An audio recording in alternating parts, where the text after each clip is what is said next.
Welcome back to the Deep Dive. It's September 17th, day 258 of the year. Can you feel it? That sort of quiet urgency, maybe, Mm-hmm. when, the initial buzz might have faded, but the end of the year is definitely, well, it's coming into focus. He really is. This isn't just another day, is it? It feels like it's when every single decision about where we put our energy really starts to count. It demands a sharper, maybe more effective way to reach our goals before the year closes out. Absolutely. Time to get serious, perhaps. Exactly. So today, we're doing a deep dive into a really fascinating collection of wisdom.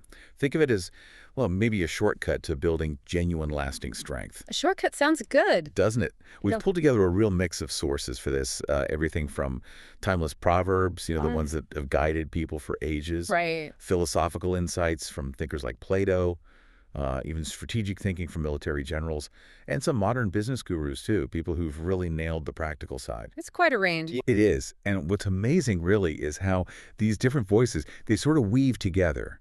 They reveal this surprisingly coherent philosophy for, well, for flourishing, regardless of your personal goals or career path. That's often the case with core truths, isn't it? They echo across different fields. Exactly. So our mission today is to dig out the most potent nuggets, the key insights, really tailored for you, the listener, so you can quickly grasp how to apply these powerful ideas in your own life, your own projects.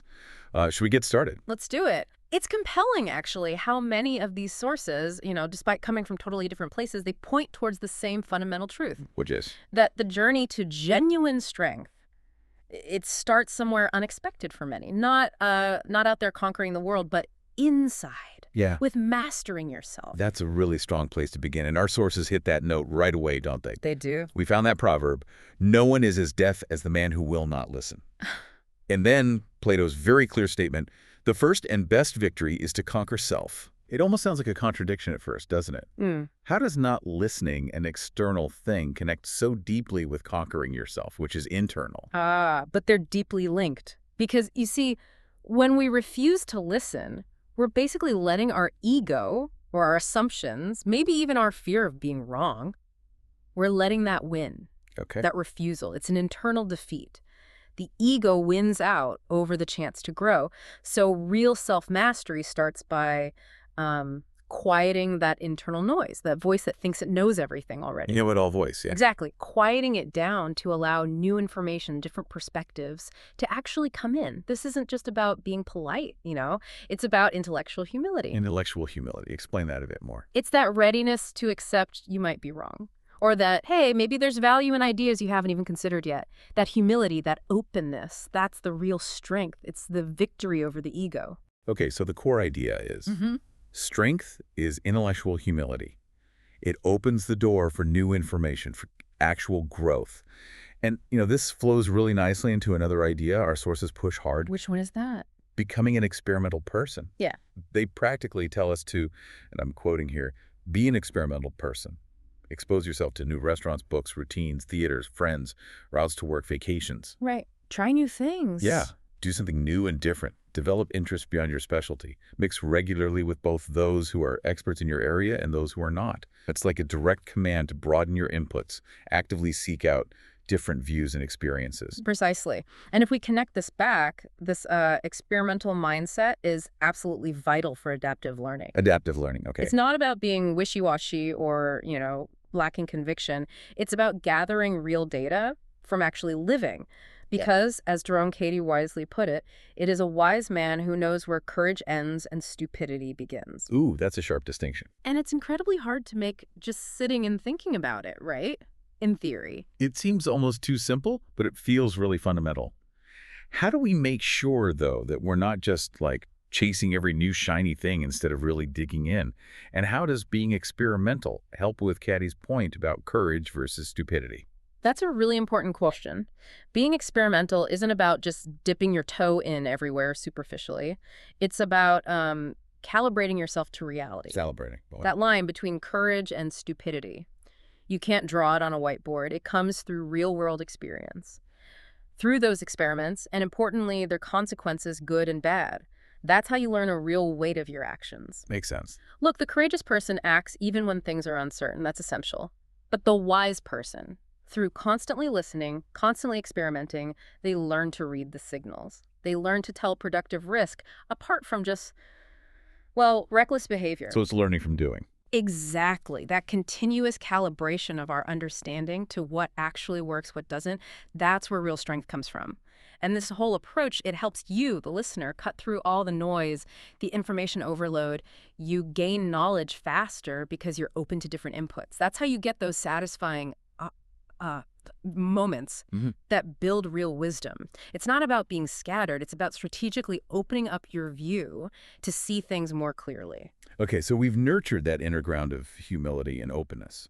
Now, we need to look outward, right? Because strength isn't just internal. It's about how we actually build and sustain things in the world. That's right, the practical application. And our sources have this observation that really, it really made me pause. The true foundation of strength begins in the kitchen. The kitchen, yeah. The kitchen. Yeah. What could that possibly mean? My first thought was, healthy food, fuel. But it feels deeper than that. Oh, it absolutely is deeper. If you think about it, the kitchen is a metaphor, right? It represents all that mundane, daily, often pretty unglamorous work. The grind. The grind. Exactly. The stuff that builds and maintains the systems that actually keep us going. Think about it. Raw ingredients become nourishment through patient, skillful work. Meal prep, cleaning up, managing supplies. Okay, I see the connection now. It's the core of consistent foundational action. Before you can tackle some grand project, you have to manage your own base, your own resources, your own daily discipline. It's about creating order and sustenance right where you are, from the ground up. Right. Start with what you have, work diligently with it, instead of just dreaming about huge things without a solid base. This ties in perfectly with a key principle from the military strategies in our sources.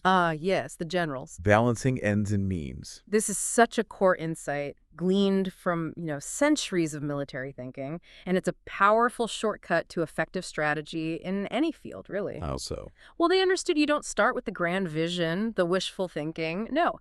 Instead, they begin by examining the means they have at hand first. The means first. Okay. This means looking really hard at everything.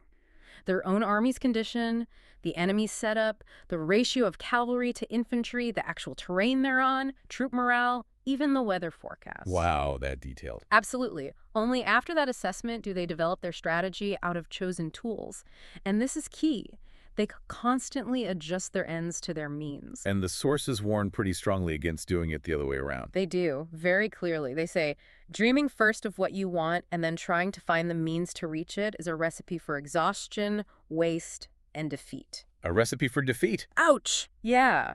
The daily law they highlight is crucial. Constantly balance ends and means. You might have the best plan to achieve a certain end, but unless you have the means to accomplish it, your plan is worthless. This is a fantasy. Pretty much. But what's really interesting here is that this realistic approach, it doesn't just make strategies more, realistic. It actually makes them more inventive and forceful. How does that work? More inventive. Because paradoxically, constraints can free up creativity. When you know your limits, you have to innovate within them. You're forced to find clever solutions you might never have considered if you thought anything was possible. These solutions are often much stronger, much more robust than just, open-ended dreaming. So working within your limits can actually spark more creativity. That's a fantastic point. And it reminds me of another idea from our sources. Go on. That there's nothing new under the sun. Groundbreaking ideas are simply new combinations of existing ideas. Precisely. Think back to that general we were just talking about. Okay. When he's looking at his resources, cavalry, infantry, the land, he's not just counting them. He's seeing elements that could be put together in new ways, right, for new tactics. Recombining. Exactly. And similarly, that experimental person trying new restaurants or books or routes to work, they're gathering raw materials, bits and pieces for fresh combinations of ideas and possibilities. It all comes down to really paying attention, seeing the familiar stuff in a new light. And diligence gets a shout out too from Cervantes. Diligence is the mother of success. Yes. And diligence here, it's not just slogging away endlessly. It's that sustained, careful attention.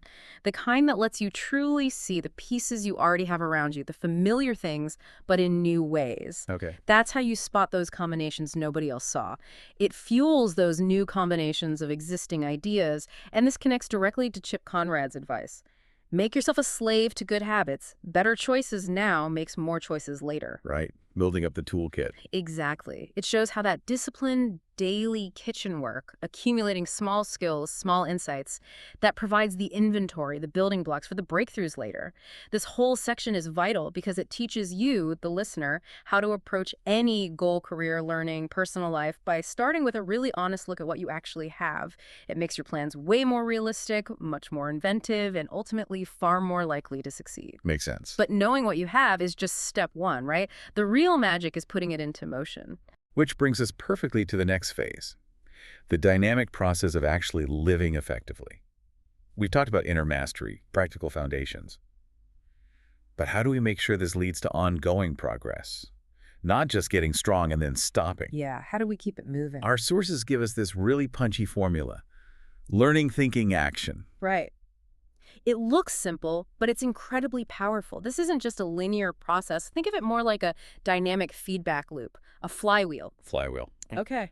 Every action you take isn't just an endpoint, it's a data point. A really high-resolution one, actually. It immediately feeds back into your learning.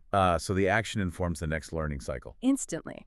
It lets you iterate on your understanding, refine your next move, way faster than just planning in a vacuum.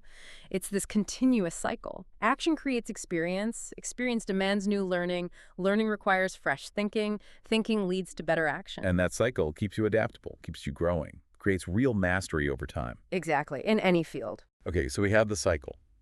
But what drives it? What's the motivation behind truly effective action? Our sources suggest it's not about getting applause, is it? Definitely not. There's this incredible quote, feels so relevant today with social media and everything. Work for a cause, not applause. Live life to express, not impress. Don't strive to make your presence known. Just make your absence felt. Wow, that last line, make your absence felt. That really hits home, doesn't it? It does. What's the big difference this makes for your effectiveness as a listener? Well, think about it. When you are genuinely committed to learning and acting for a cause, something bigger than yourself, you naturally become less worried about how others see you. You stop performing. Right. You focus instead on, are my efforts actually working? Are they serving the purpose I intend? Contrast that with what I sometimes call productivity theater. Productivity theater. I like that. It's all show, right? Looking busy, making noise, but without real impact. All for the applause. Compare that to making your absence felt. That means you bring real value. Your contribution is so significant that if you weren't there, there'd be a noticeable gap. That's true. Contribution. It connects directly to Gary Vaynerchuk's insight, the soft skills are the hard skills. How so? Because the ability to work without needing constant pats on the back, the ability to express your true self rather than just trying to impress, the focus on a cause, these are foundational for meaningful work. Often they're way more crucial than just technical skill. They're the real levers for making an impact. That's a critical point, especially when it's so easy to get caught up in just looking good. But, okay, even with the best intentions, even with a cause, Yeah. it's still easy to get sidetracked. Oh, absolutely. Distractions are everywhere. And our sources ask this really pointed, almost uncomfortable question. Are you inventing things to do to avoid the important work? Oof. Yeah. That one stings a little, doesn't it? Because it cuts right to the heart of a very modern problem. Which is? In a world overflowing with distractions, things demanding our attention, it's so easy to mistake motion for progress. To confuse being busy with being productive. Been there. We all have. The sources remind us the best way to get something is to begin. But beginning? Well, that takes courage. Courage to act, even if you don't have all the answers. Exactly. Courage to act with imperfect information, maybe not enough resources, plans that aren't fully baked yet, and it demands real honesty with yourself to distinguish between useful preparation and just elaborate procrastination. Productive procrastination, they call it sometimes. Right. Are we genuinely getting ready, laying groundwork? Or are we just creating busy work to avoid the harder, maybe scarier, but truly significant task that will actually move things forward? This whole segment is about empowering you to slice through the busyness, focus on work that genuinely matters, and find deeper meaning by linking your actions to a real purpose, not just chasing likes or approval. Okay, building on this idea of foundations and honest assessment, our sources also nudge us to think bigger, to consider how true strength, personally and even societally, has to rest on foundations that are authentic and maybe even just. Yes, they question some fundamental assumptions. They do. They bring up thinkers like Tolstoy, Spencer, Henry George, people who argue that systems built on shaky or unfair foundations, like, say, how land ownership developed, that these can undermine real strength. Right. It's less about us needing to agree with their specific historical or political arguments about land, Okay, good clarification. and more about the principle they represent. Tolstoy questioned the ethics of huge land holdings if they deprived others. Spencer suggested maybe the laws themselves were rooted in conflict. George argues some ownership started through force, not fairness. So what's the takeaway for us, for the listener, if it's not about the specific politics of land? The takeaway, the meta lesson, is the courage to examine your own foundations. Just like those generals examine their means, these thinkers prompt us to look at the ground beneath our own feet. Meaning our beliefs, habits. Exactly. Our beliefs, our habits, the assumptions we inherited, maybe even the career path we're on. And to ask, is this foundation solid? Is it really authentic to me, to my values? Or am I just building on something someone else handed me, something I've never really questioned? That's a really powerful challenge, a call for some serious self-reflection. It's about checking our own blueprints, you could say. Precisely. Are they truly yours? And then to bring this all back to the individual journey, on a more positive note maybe, our sources offer this lovely invitation: enjoy every ripple in life. I like that one. It sounds simple, but the wisdom packed in there is quite deep, I think. How so? Because real effectiveness, genuine wisdom, it often emerges when you pay attention to the small things, the little changes, the minor variations, the unexpected chances that pop up. Like the experimental person trying a new route to work. Exactly. They might find more than just a faster commute. They might stumble upon a new idea, a new connection, see a part of their world they never noticed before. It suggests that the most profound shifts often don't come from massive, earth-shattering events, but from patient attention to your daily practices, from that honest self-assessment we talked about, and from the kind of deep listening to yourself, to others, to the world that actually transforms both the listener and the speaker. Those small, consistent efforts create ripples. And sometimes those ripples turn into waves. So this architecture of wisdom we've been exploring, it's not like building a static monument then, something you finish and admire. Not at all. Think of it as a living structure, something that gets stronger the more you use it, more beautiful perhaps as it weathers challenges, more useful as you constantly adapt it to new situations, new needs. Constantly under construction, in a good way. In the best way. Its foundation is always about starting right where you are, with whatever you have. Guided by that willingness to listen, the courage to act, and the discipline to keep refining the blueprint as you go. Which brings us right back to where we started, here on day 258.